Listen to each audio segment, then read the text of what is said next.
क्योंकि रुद्राक्ष पवित्रता चाहता है।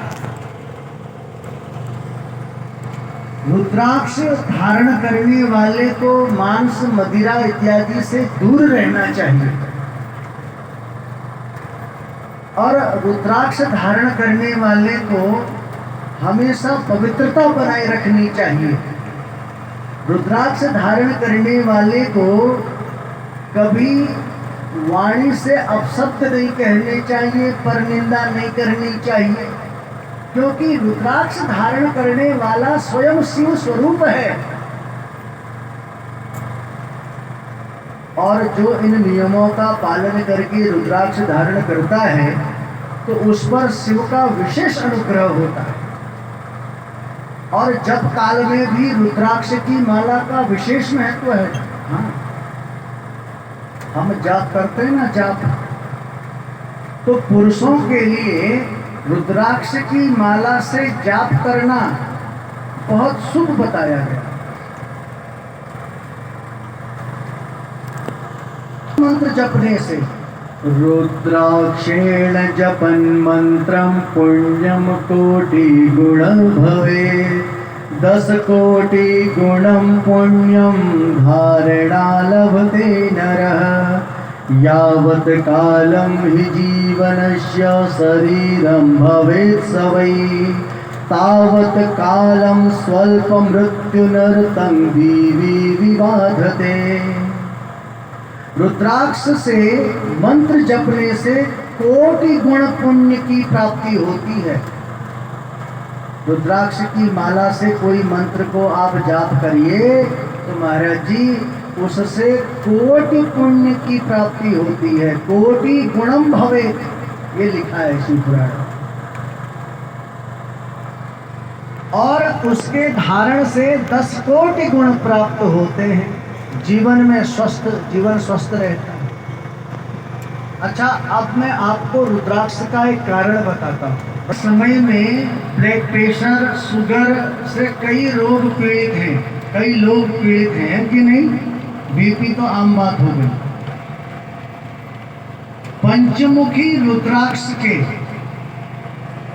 आंवले के बराबर दाने होने चाहिए, लेकिन रुद्राक्ष शुद्ध होना चाहिए। इस पंचमुखी रुद्राक्ष के 5 दाने आप छोटे से तांबे के लोटे में डालो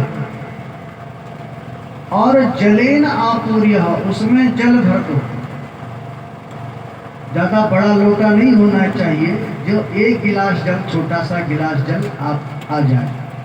तांबे का पात्र होना चाहिए, शुद्ध तांबे का पात्र। उसमें 5 दाने पंचमुखी रुद्राक्ष के डालो और उसको जल से भर दो शाम के समय।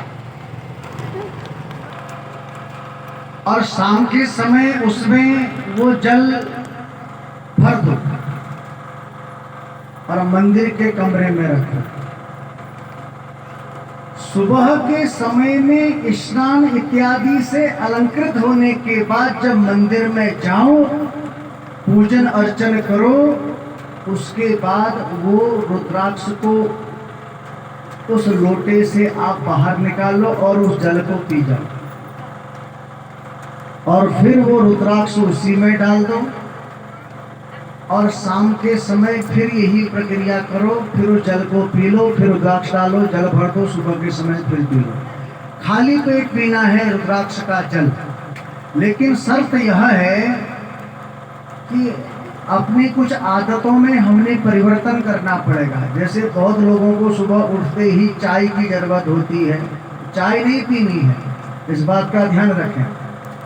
जल पी सकते हैं लेकिन चाय वगैरह कुछ नहीं। कुछ खाली पेट तो खाली पेट, तो ब्लड टेस्ट कराने जाते हैं ना, चाय भी नहीं पीनी है।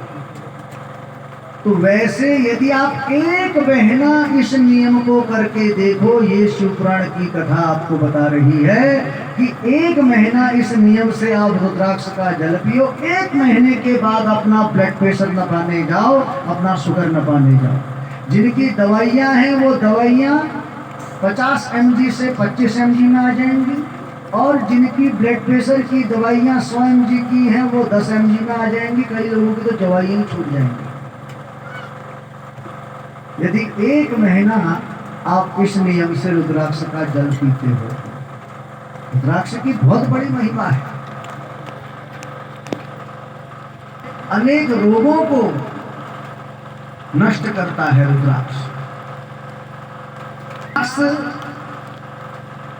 कई प्रकार की दुष्प्रवृत्तियों से हमें बचाता है। माला से जाप करने को, देखो जाप की विधि भी होती है, कैसे करते, कोई करता माला का जाप, किसी को नोट गिननी, अम्मा इशारा कर रही है ऐसे ऐसे लगता है हमारा नोट गिनती हुई। केवल माला जाप में इन 3 अंगुली तर्जनी और कनिष्ठिका अंगुली नहीं लगती, केवल अंगूठा, मध्यमा और अनामिका, ये 3 अंगुलियों का यूज होता है। गोमुखी बनानी पड़ती है, समझ रहे। और जो उस माला का मेरू होता है उसका उल्लंघन नहीं करना चाहिए, लागना नहीं चाहिए। और जहां पर आपने माला जापी उसके बाद जैसे ही मेरू आया उसको वहीं से पलट देनी चाहिए माला को, फिर जाप करना चाहिए।